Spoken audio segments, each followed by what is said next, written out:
श्रवण कुमार निराला जी एक बार फिर से मैदान में आएंगे। लोकसभा का चुनाव, विधानसभा का लड़े थे, निर्दलीय प्रत्याशी थे, लेकिन इस बार फिर से बहन कुमारी मायावती जी ने एक्सेप्ट कर लिया है इन्हें। इनके संघर्ष को देखा है, किस प्रकार से इन्होंने 3 सालों में संघर्ष किया है। जमीन का आंदोलन हो, शिक्षा, स्वास्थ्य, बेरोजगारी को लेकर इन्होंने लगातार मुद्दों पर बात किया है। जमीन के आंदोलन के बारे में तो आप सभी लोगों को पता होगा, A to Z जानकारी दे। जय हिंद साथियों, कैसे हैं आप? आशा होगी ठीक और स्वस्थ होंगे। साथियों, YouTube लाइव किया था स्ट्रीम, लेकिन वो लाइव सही से चल नहीं पाया, नेटवर्क प्रॉब्लम थी, इसीलिए सही से लाइव मैं कर नहीं पाया। बट कोई बात नहीं है, मैं आप लोगों को ऑफलाइन वीडियोस दे करके आप लोगों को कंटेंट अपलोड करूँगा, तब आपको उसमें जानकारी उपलब्ध करा दी जाएगी। साथियों, आप लोग को पता होगा कि अंबेडकर जन मोर्चा के श्रवण कुमार निराला जी जो फिर से वापस हुए हैं अपने घर की ओर एक बार फिर वापस हुए हैं। अंबेडकर जन मोर्चा के श्रवण कुमार निराला जी जो मुख्य संयोजक थे अंबेडकर जन मोर्चा के, वो अब बहुजन समाज पार्टी में चले गए हैं। बहुजन समाज पार्टी उनका घर, अपना घर है, जहां वो वापस चले गए हैं। एक बार फिर से उनको घर वापसी हुई है, बहुजन समाज पार्टी के नेता बने हैं, बहुजन समाज पार्टी से ही चुनाव लड़ेंगे। तो ये बहुत अच्छी बात है कि हाँ, परिस्थितियाँ होती हैं कि व्यक्ति नाराज़ हो जाता है, वो तो अलग बात होती है, नाराज़गी होती है, कोई नहीं, नाराज़गी है, लेकिन मनमुटाव के चलते हम अपने परिवार को या अपने घर को नहीं भूलते। एक बार फिर से श्रवण कुमार निराला जी अपने घर वापस लौटे हैं। उसके लिए सबसे पहले तो श्रवण कुमार निराला जी को बहुत बहुत बधाई और शुभकामनाएँ देता हूँ मैं अपनी तरफ से, और आप लोगों से भी रिक्वेस्ट करता हूँ कि आप लोग अपनी भी शुभकामनाएँ दें कि इस प्रकार से ऐसे तमाम जो संघर्षशील नेता हैं, संघर्षशील साथी हैं, वो एक बार फिर से बहुजन समाज पार्टी में आए, और इसी प्रकार से सब लोग एक एक करके जुड़ेंगे तो बहुजन समाज पार्टी मजबूत हो जाएगी। ये बात मैं यूट्यूब पे बोलने वाला था, लेकिन यूट्यूब पे मैं लाइव किया तो नेटवर्क प्रॉब्लम की वजह से सही से चल नहीं पाया, तो मैं यूट्यूब वहाँ लाइव नहीं कर पाया हूँ। बट मैं आप लोग ऑफलाइन वीडियोज़ में ये सब बता रहा हूँ। तो श्रवण कुमार निराला जी एक बार फिर से मैदान में आएंगे।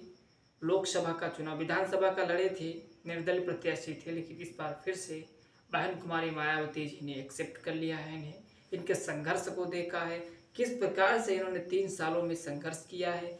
जमीन का आंदोलन हो, शिक्षा, स्वास्थ्य, बेरोजगारी को लेकर इन्होंने लगातार मुद्दों पर बात किया है। जमीन के आंदोलन के बारे में तो आप सभी लोगों को पता होगा, A to Z जानकारी दे रहे हैं, लेकिन शिक्षा पर इन्होंने बहुत बोला, क्योंकि ये जो मुद्दे हैं ना, शिक्षा, स्वास्थ्य और बेरोजगारी, ये बहुत बड़ा मुद्दा है। इस मुद्दे पर कोई बात नहीं करता है। हमारे तमाम युवा साथी भटक रहे हैं रोजगार के लिए, लेकिन उनको फालतू बातों में समय बिताना है, अपने मेन मुद्दे पर बात नहीं करते, चाहे शिक्षा हो, चाहे स्वास्थ्य हो, चाहे बेरोजगारी हो। हमारे तमाम साथियों से मैं रिक्वेस्ट करता हूँ, इस मुद्दों को उठाएं, इस मुद्दे पर बात करें, क्योंकि जो जमीन का आंदोलन श्रवण कुमार निराला जी ने छेड़ा था, उसको भी बंद नहीं किया है, उसे बंद नहीं किया गया, उस पर लगातार काम जारी है। अंबेडकर जन मोर्चा भी अभी टूटा नहीं। अंबेडकर जन मोर्चा ना बेकार गया ना बिखरा हुआ। अंबेडकर जन मोर्चा बस चेंजिंग हुआ है। अंबेडकर जन मोर्चा की राष्ट्रीय अध्यक्ष बहन सीमा गौतम बना दी गई हैं, और अंबेडकर जन मोर्चा की जो बहन सीमा गौतम प्रदेश अध्यक्ष थी, उन्हें वहाँ पर हमारे भाई ऋषि कपूर आनंद जी को प्रदेश अध्यक्ष बनाया गया है अंबेडकर जन मोर्चा का। ये भी जानकारी आपको उपलब्ध करानी थी, आपको बता रहे हैं साथियों, समझिएगा। तो बहुजन समाज पार्टी एक अपना पुराना घर है। श्रवण कुमार निराला जी एक बार फिर से बहुजन समाज पार्टी में है, इसके लिए धन्यवाद उन्हें कि एक बार फिर से चुनाव निशान हाथी के लिए वो आगे बढ़ेंगे और हाथी को बार फिर से मजबूत बनाएंगे, उसको एनर्जी देंगे। तो ये सबसे बड़ी बात है साथियों। शिक्षा पर कोई बात नहीं करता है, बेरोजगारी बढ़ गई है, बेरोजगारी चरम सीमा पर है, लेकिन इस पर कोई बात नहीं करता है। हाँ, ये है, अगर तेल महंगा है, दाल महंगी है तो खा लेंगे, पर ये नहीं कहेंगे कि महंगी क्यों है। श्रवण कुमार निराला जी इस लड़ाई को मजबूत बनाएंगे। इससे पहले भी उन्होंने छात्रवृत्ति को लेकर काम किया, आंदोलन किया, लगातार ज्ञापन वगैरह दिए, लेकिन ये जो जमीन का आंदोलन है, इसको उन्होंने पकड़ लिया है।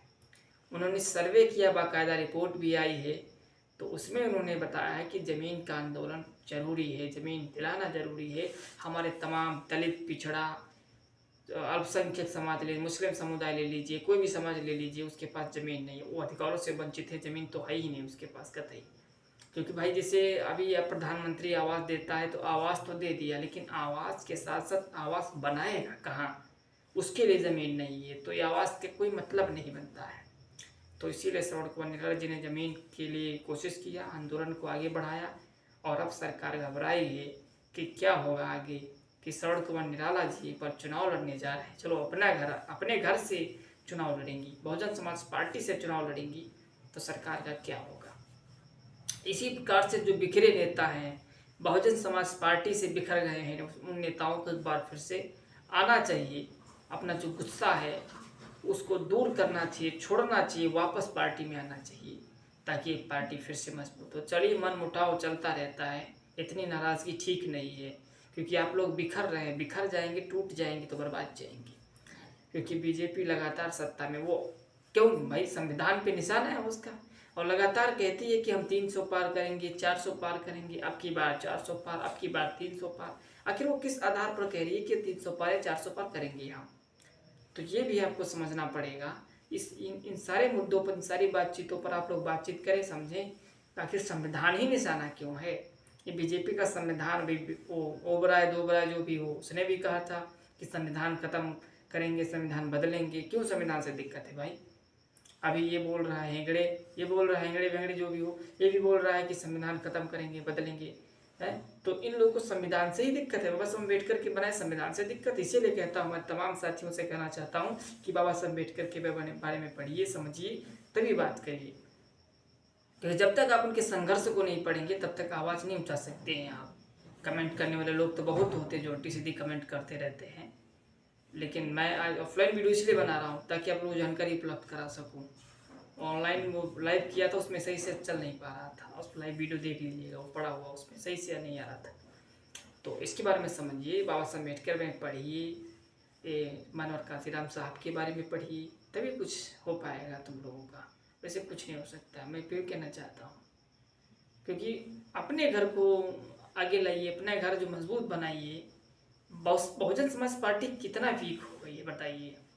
ना विधानसभा का चुनाव हुआ, उसमें कुछ नहीं हो पाया उसका। क्यों नहीं हो पाया? क्योंकि हमारे अपने नेता जो हैं, जो मजबूत नेता थे, वो बिखर गए हैं, टूट गए हैं। तो मेरा रिक्वेस्ट यही है कि एक बार और मौका लें और वापस लौटें अपने घर की ओर, जिससे समाज का भला हो पाए, समाज आगे बढ़े, दलित पिछड़े समाज को भी एक मौका मिले। मैं यही चाहता हूँ भाई। हमारे पास कोई अपनी पहचान नहीं रह गई, हमारे अपने लोगों की कोई, अगर हम लोग कुछ करना चाहें समाज में, तो मैंने देखा है, अक्सर देखा हुआ हूँ कि बहुत सारे लोग होते हैं जो जाति छुपाते हैं। क्यों छुपाते हैं? उन्हें मुसीबत है, समस्या है, इसलिए छुपाते हैं। मैंने देखा है कि तमाम साथी हैं जो जय भीम बोलने से कतराते हैं, डरते हैं कहीं कोई प्रॉब्लम ना हो जाए। तो दोस्तों, मैं कहना चाहता हूँ, आप जय भीम के नाम से कोई प्रॉब्लम नहीं होगा किसी को, आप कहीं भी बोलिए। अम्बेडकर के बारे में हर कोई पढ़ रखा है, मैंने माना कि थोड़ा पढ़ा है, लेकिन बाबा साहब के बारे में सब कोई पढ़ रखा है। हर कोई जानता है कि अम्बेडकर कौन थे, उनका संघर्ष क्या था। समझिए ना, अलग बात है, लेकिन वो कोने कोने में फैले हुए हैं। इसीलिए बाबा साहब अम्बेडकर के बारे में पढ़िए, और पढ़िए, संघर्ष के बारे में पढ़िए कि किस प्रकार से क्लास के बाहर बैठकर पढ़ने वाला बच्चा संविधान निर्माता बन गया। और हमारे तमाम साथी जो बच्चे तैयार हो रहे हैं, उनको तैयार करिए, संविधान के बारे में बताइए, बाबा साहब अम्बेडकर के बारे में बताइए कि किस प्रकार के बाबा साहब अम्बेडकर ने संघर्ष किया है, और संघर्ष करके आज हम सबको आज़ाद किया है। जो हम लोग गुलामी से जी रहे थे, उसको आज़ाद किया है। आपको पता होगा, इसके बारे में बहुत सारी कहानियाँ पढ़ी होगी, समझी होगी, बताने की ज़रूरत कोई नहीं है, तमाम साथी जानते होंगे। तो ये तो कोई बताने का मतलब नहीं रहा, मैं तो सिर्फ ये टॉपिक पर वीडियो लाया था, ताकि कई बार मैं जाता हूँ, कहीं भी जाता हूँ, तो मैं जब बात करता हूँ कि आपने डॉक्टर बाबा साहब अम्बेडकर के बारे में जानते हैं, तो कहते हैं हाँ जानता हूँ, पर थोड़ा बहुत जानता हूँ, विशेष नहीं जानता हूँ। तो ये थोड़ा समझने वाली बात है, इसके बारे में विचार करिए, ध्यान दीजिए आप लोग। तो यही जानकारी आपके लिए लानी थी कि श्रवण कुमार निराला जी बहुजन समाज पार्टी से प्रत्याशी बनाए गए हैं और चुनाव लड़ेंगी। बांसगांव लोकसभा से। वो सीट है उनकी, वो मजबूत सीट है, वहीं से चुनाव पहले भी लड़े थे, विधानसभा का चुनाव भी वहीं से आए थे सीट, और फिर से लड़ेंगी। तो ठीक है साथियों, ये एक जानकारी थी जो आपके सामने लेकर आए। और ज़मीन के आंदोलन में कोई रोक टोक नहीं है, वो हमेशा चलता रहेगा, इसमें कोई घबराने की बात नहीं है। मैं शिवा गौतम, बड़े भाई ऋषि कपूर आनंद जी लगातार इस पर काम कर रहे हैं। हमारे तमाम साथियों को जानकारी बराबर उपलब्ध कराई जाएगी, इसमें कोई कहने की बात नहीं है। ठीक है साथियों, मिलेंगे नेक्स्ट वीडियो में। और यूट्यूब पे जिन भाइयों ने कमेंट किया है, मैंने देखा है, ज़रा सोच समझ के कमेंट करिए। मैं फिर बोल रहा हूँ आप लोगों से, क्योंकि वहाँ पे यूट्यूब सेक्शन में लाइव नहीं चल पा रहा था, तो मैं ऐसे ऑफलाइन वीडियो बना रहा हूँ कि लाइव वहाँ पे करूँ तो सही से नेटवर्क प्रॉब्लम नहीं हो जाए, कोई दिक्कत हो जाए ना तो अच्छा नहीं लगता है, इसीलिए मैं वहाँ पे लाइव नहीं किया हूँ, यूट्यूब पे हटा दिया हूँ उसे। लेकिन ये वीडियो मैं ऑफलाइन में बना रहा हूँ, तो आप समझिए और अपने महापुरुषों के बारे में पढ़िए, पढ़े तभी आवाज़ उठाएं। क्या कहते हैं ना कि आधा अधूरा ज्ञान नहीं रखना चाहिए, खतरनाक होता है। तो आधा अधूरा ज्ञान मत रखिए। अगर बाबा साहब के बारे में पढ़े हो, संविधान के बारे में पढ़े हो, तो अपने हक और अधिकारों के बारे में जान जाओगे कि जमीन का अधिकार जो श्रवण कुमार निराला जी अम्बेडकर जन मोर्चा दिलाना चाह रहा था, क्या सत्य था या असत्य था। तब आप इस पर आवाज़ उठा पाएंगे। तो मैं जो यूट्यूब पर कमेंट बॉक्स में कमेंट किए हैं उनसे मैं रिक्वेस्ट करना चाहता हूँ, सोच समझ कमेंट करिए, आपके लिए अच्छा होगा।